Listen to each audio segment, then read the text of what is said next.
Replacing the optical reader. For your safety, switch off the terminal and unplug at the mains. Open the side panel by pressing the slide button. Remove the side panel from the terminal. Lift the cover, protecting the CPU. Disconnect the fan cable. Disconnect the power cable from the CPU located at the top.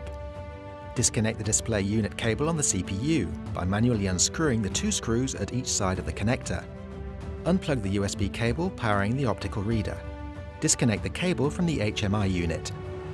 Remove the CPU by unscrewing the 2 captive screws located at the top left and bottom right of the CPU.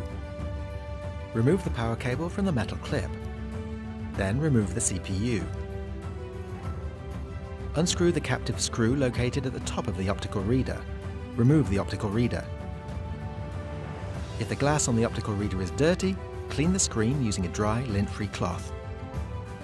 Carefully wipe the center of the screen. To install the optical reader, repeat the same steps in reverse order.